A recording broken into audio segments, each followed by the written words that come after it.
मैं मांग करता हूं कि राजस्थान के बेरोजगार युवाओं के हक की रक्षा करे सदन। ये आपसे मांग करता हूं, गरीब मजदूर और जो किराएदार है उसके हक की रक्षा करे सदन।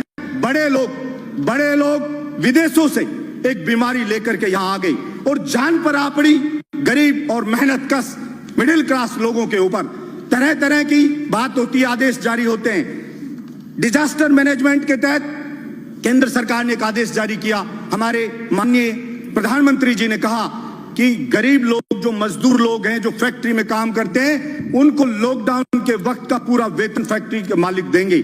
लेकिन एक भी गरीब को, हिंदुस्तान को, अगर सच्चाई आप जानना चाहते हैं तो आपने बोला, और स्टेट गवर्नमेंट ने भी, मैं कोई पक्ष नहीं लूंगा, अगर गलती स्टेट गवर्नमेंट की होगी तो निश्चित रूप से छाती ठोक के विरोध भी करके मैं बोलूंगा कि यह चीज गलत है। हिंदुस्तान की सभी स्टेट गवर्नमेंट ने आदेश जारी कर दिया, डायरेक्शन जारी कर दिए कि हां सबको लॉकडाउन के वक्त का वेतन दिया जाएगा, लेकिन एक को भी नहीं मिला, एक भी आदमी को। इसलिए मैं मांग करता हूं इस सदन के अंदर कि आप कोई बिल लेके आए और आप बिल्कुल इस चीज के लिए स्ट्रिक्टली उसको जारी करवाएं। केवल बोलने से सस्ती लोकप्रियता हासिल करके पीछा नहीं छूटेगा।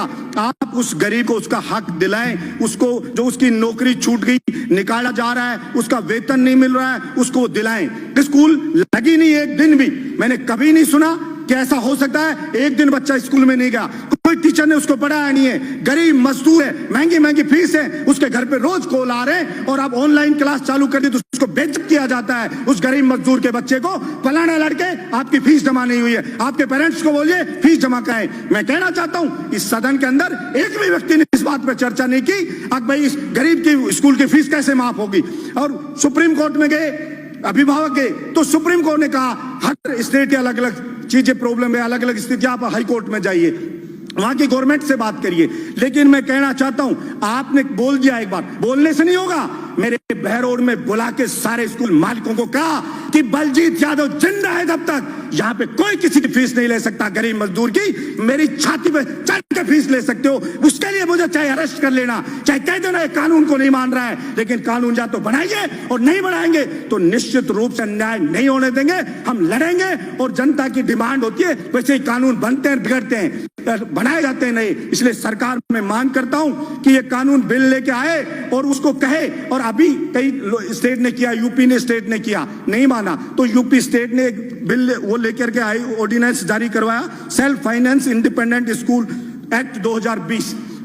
क्योंकि स्कूल मालिक को अगर आप कुछ नहीं कहोगे तो वो रुकेगा नहीं, केवल आपके भाषण से कहने से नहीं रुकेगा। आपको कोई भी ऑर्डिनेंस लेकर के आइए, जारी करिए, कोई एक्ट बनाइए तो आप कह सकते हो। ये कतई भी व्यवहारिक नहीं है कि एक दिन भी कोई स्कूल बच्चा गया नहीं और उससे फीस ली जाएगी। मकान किराया, सभापति महोदय, गरीब का, किसान का बेटा यहाँ कोचिंग करता, तैयारी करता है, वो बेचारा कॉलेज यूनिवर्सिटी में पढ़ता है, किराए पे मकान लेके रहता है। आपने लॉकडाउन कर दिया, वो अपने घर पे अटक गया, उसका सामान पड़ा है यहाँ पे मकान मालिक के पास। मकान मालिक कह रहा है कि मुझे किराया चाहिए लॉकडाउन के वक्त का भी, वो कैसे किराया दे? वो किसान, उस बेचारे के कमाई बंद, फसल उसकी उजड़ गई, मजदूर की फैक्ट्री में नौकरी छूट गई, सब कुछ बर्बाद हो गया उसका। और फिर उससे कह रहा बिजली का बिल आ रहा है, वो बिजली का बिल माफ करना चाहिए उसका। और वो मकान किराया, आप अगर कोई वास्तव में नीडी है, वास्तव में कोई गरीब है, मकान मालिक कि उसके सब कुछ उसी पर चलता है, तो सरकार सर्वे करवाए और केंद्र सरकार और स्टेट गवर्नमेंट मिलकर के वो मकान किराया दे। कोई बहुत ज्यादा किराया नहीं है। आप सैनिटाइजर छिड़का रहे हो, सब बातें करें, सैनिटाइजर छिड़को, कुछ नहीं होना सैनिटाइजर,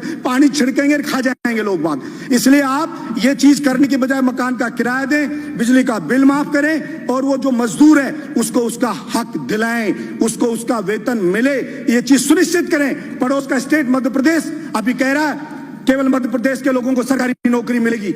मैंने पहले भी पिछले सदन में इस बात को उठाया था। 21 स्टेट हिंदुस्तान के ऐसे हैं जिसके अंदर राजस्थान के जो अभ्यर्थी हैं उनके सिलेक्शन की जो परसेंटेज देखो 0 है, वहां नहीं लिया जा रहा है। अगर या तो हो कि पूरे हिंदुस्तान में कोई भी स्टेट ये बाउंड नहीं करे कि हमारी स्टेट का आदमी नौकरी लगेगा, और अगर लगेगा तो राजस्थान के जवान के साथ फिर अन्याय बर्दाश्त नहीं किया जाएगा। सरकार जहां भी कानून लेके आए, सारा ठेका राजस्थान के युवा ने नहीं उठा रखा कि सारी की सारी कीमत राजस्थान का युवा उठाएगा। आपके बिजली विभाग में मंत्री जी बैठे, INJN के एग्जाम होते हैं, उसके कहते हैं राजस्थान में नहीं करा सकते, बाहर होते हैं। पहले पहले राजस्थान का जीके आता था 25%, तब सिलेक्शन होते थे बाहर के लोगों के 5%, अभी उसको हटा दिया इस यहाँ के राजस्थान के जीके को, तो सिलेक्शन अभी कितना रिजल्ट में आया 61.8% बाहर के लोग यहाँ पर आ गए और यहाँ के राजस्थान के लोग रह गए। इसलिए मैं मांग करता हूँ एक खत्म करो, एक मिनट पीडब्ल्यूडी में हुआ, उसके अंदर जीके है राजस्थान की, उसमें 5% बाहर के लोग आए। मांग करता हूं कि राजस्थान के बेरोजगार युवाओं के हक की रक्षा करे सदन, ये आपसे मांग करता हूं। गरीब मजदूर और जो किराएदार है उसके हक की रक्षा करे सदन, ये मैं मांग करता हूं और इसके ऊपर बिल लाया जाना चाहिए, ये मैं मांग करता हूं। धन्यवाद सभापति महोदय।